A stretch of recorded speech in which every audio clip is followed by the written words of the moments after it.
नमस्कार, स्वागत है आपका केकेडी न्यूज पे। अब हम बात करेंगे एक बड़ी चीज जिसको लेकर के कल से ही राजनीतिक गलियारियों में बिल्कुल उठापटक मची हुई है, बड़ा हंगामा हो रहा है। आपको बताना चाहेंगे जब से एक्स यानी कि अपने ट्विटर पर एक संदेश लिखते हुए प्रहलाद जोशी जो कि संसदीय कार्य मंत्री हैं केंद्र सरकार में, उन्होंने जब से ये कहा है कि संसद का 17वीं लोकसभा का 13वां सत्र 18 से लेकर के 22 सितंबर तक किया जाएगा, यानी 5 दिन का एक विशेष सत्र बुलाया जाएगा, तब से पूरे राजनीतिक गलियारों में चर्चा शुरू हो गई कि आखिर ये विशेष सत्र क्यों बुलाया गया। आपको बता दें कि संसद का सत्र बुलाने का अधिकार राष्ट्रपति को होता है जो कैबिनेट की संस्तुतियों पर बुलाता है। सामान्यतः भारत की संसद 3 बार सत्र चलता है। पहला सत्र बजट सत्र होता है, दूसरा सत्र मानसून सत्र जो भी खत्म हुआ, तीसरा सत्र जो होता है वो शीतकालीन सत्र होता है जो नवंबर से दिसंबर के बीच में होता है। आपको बताएं सरकार सत्र कभी भी बुला सकती है और ये बुलाने का अधिकार जो होता है वो राष्ट्रपति का होता है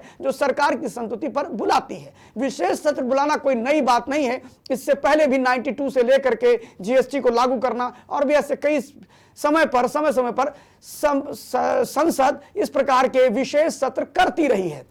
लेकिन 2024 के चुनाव से पहले संसद का यह 5 दिवसीय सत्र जो है विशेष सत्र, इसको लेकर के राजनीतिक गलियारों में बड़ी उठापटक चालू हो गई। अलग अलग तरह से लोग अलग अलग तरह का प्रेडिक्शन करने लगे। कुछ लोगों ने उसको कहा कि संसद का सत्र क्यों बुलाया जा रहा है, तो वहीं पर जानकारों का मानना है कि जब मानसून सत्र चला तो वहां पर आम आदमी पार्टी और विपक्ष के नेताओं का जो हंगामा हुआ उस मणिपुर को लेकर के, उसमें संसद का कार्य प्रभावित हुआ। लगभग 10 ऐसे प्रमुख बिल जो सरकार पारित कराना चाहती थी वो नहीं करा पाई और इसी को लेकर के हो सकता है कि यह भी एक कारण हो कि उसमें ऐसे बिल पास कराए जाएं। वहीं दूसरी तरफ कुछ लोगों का यह भी मानना है कि सरकार 2 मुद्दों को लेकर के, ये सब आकलन ही है और लोगों का मानना है, ऐसा सरकार की तरफ से कोई बयान नहीं है।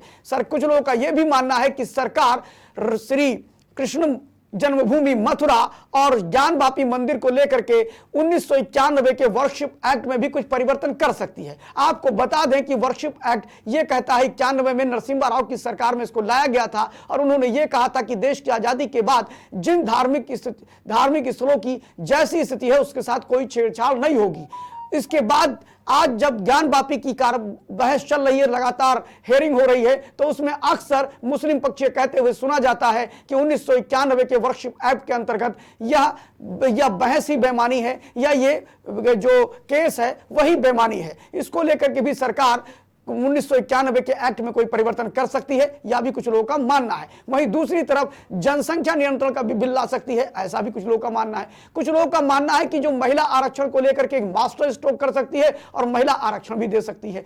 तीसरा लोगों का यह मानना है कि यूनिफाइड सिविल कोड यानी कि सामान्य नागरिक आचार संहिता पर भी सरकार अपने कदम बढ़ा सकती है। लेकिन जब से कल एक बड़ी खबर आई कि 1 नेशन 1 इलेक्शन की बात की गई है, तब से राजनीतिक गलियारों में यह माना जा रहा है कि यह विशेष सत्र इसी के लिए लाया जा रहा है। फिलहाल आपको बता दें कि 1 नेशन 1 इलेक्शन के लिए जो कमेटी गठित हुई है जिसमें पूर्व राष्ट्रपति रामनाथ कोविंद जी को इसका चेयरमैन बनाया गया है, उसमें चीफ जस्टिस भी हो सकते हैं, सीबीसी के प्रमुख हो सकते हैं और भी कई लोग इसके सदस्य हो सकते हैं। फिलहाल ये कमेटी जब तक कि यह बिल संसद का विशेष सत्र चलेगा उससे पहले कमेटी अपनी रिपोर्ट दे सकती है कि नहीं दे सकती, ये तो बात की बात है। आपको बता दें कि 1 नेशन और 1 चुनाव, 1 देश 1 चुनाव कराने के लिए प्रधानमंत्री मोदी कई बार बड़े मंचों पर यह बोल चुके हैं कि इससे देश के राजस्व का नुकसान भी कम होगा। आपको बता दें 1952 में सिर्फ 11 करोड़ में पूरे देश में लोकसभा और विधानसभा के चुनाव हुए थे। यह कोई पहली बात नहीं है, इससे पहले भी देश में लोकसभा और विधानसभा के चुनाव लगातार 5 बार होते रहे। 1952, 1957, 1962, 1967 ये ऐसे वर्ष थे जहां पर लोकसभा और विधानसभा के चुनाव एक साथ कराए गए। उसके अगर हम बात करें तो उत्तर प्रदेश में 1991 में भी लोकसभा और विधानसभा के चुनाव एक साथ कराए गए थे।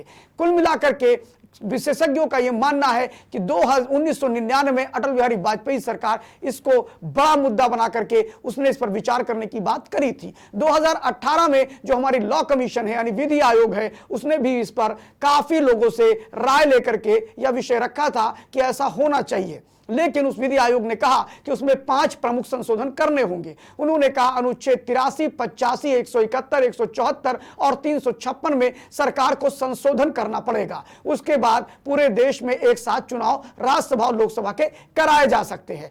कहने का मतलब यह है कि 18 से 22 तारीख में जो संसद का सत्र चलने वाला है, उस सत्र में क्या होना है यह भारतीय जनता पार्टी सरकार के बड़े से बड़े नेता भी नहीं जानते हैं। सब कुछ कॉन्फिडेंशियल है। फिलहाल जिस प्रकार की तत्परता सुबह जेपी नड्डा भारतीय जनता पार्टी के राष्ट्रीय अध्यक्ष रामनाथ कोविंद जी के पास पहुंचे, उससे कहीं ना कुछ खिचड़ी तो पक रही है।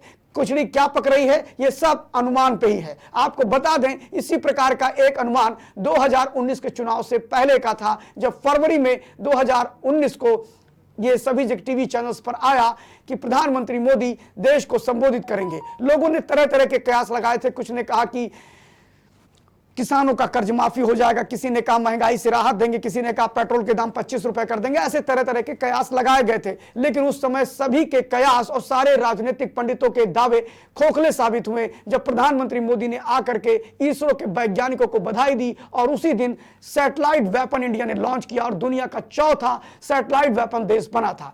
हो सकता है कि जितनी बातें लोग कर रहे हैं, जितनी बातें चर्चाएं कर रहे हैं, विशेषज्ञ कर रहे हैं, उससे उलट भी कुछ हो सकता है 18 से 22 में। फिलहाल अनुमान यही है कि लोकसभा में जो 18 से 22 तक विशेष सत्र चलेगा, उसमें इन विषयों पर अर्थात महिला आरक्षण, जनसंख्या नियंत्रण, समान नागरिक आचार संहिता, worship act 1991, one nation one election जैसे मुद्दे हैं। साथ ही कुछ लोगों का कहना है कि जो 10 विधेयक पारित नहीं हुए हैं वह सरकार के लिए बड़े महत्वपूर्ण हैं, उन को भी पारित कराया जा सकता है। इसी प्रकार अभी अभी अर्जुन मेघवाल ने जो एक ट्वीट, अर्जुन मेघवाल जी भी उस कमेटी में थे जिसने कहा था वन नेशन वन इलेक्शन की बात करी थी। लेकिन प्रहलाद जोशी का ट्वीट अभी कुछ देर पहले आया जिसमें उन्होंने एक्स पर यह बताने का काम किया कि संसद के सत्र में अमृत वर्ष पे सकारात्मक चर्चा की बात हो रही है, G20 के मुद्दों को लेकर के भी सकारात्मक चर्चा की बात होगी। और लेकिन यह तो सरकार की तरफ से उनके संसदीय कार्य मंत्री का ट्वीट है, क्या होगा क्या नहीं होगा ये भविष्य के गर्त में है। फिलहाल ये मोदी जी हैं जो ये करते हैं किसी को पता नहीं, और जो नहीं करते वह भी किसी को नहीं पता होता है। देखते रहिए KKD न्यूज, खबरों का सिलसिला जारी है। हम आते रहेंगे नए नए मुद्दों के साथ आपके सामने ऐसे ही विषय लेकर के। धन्यवाद।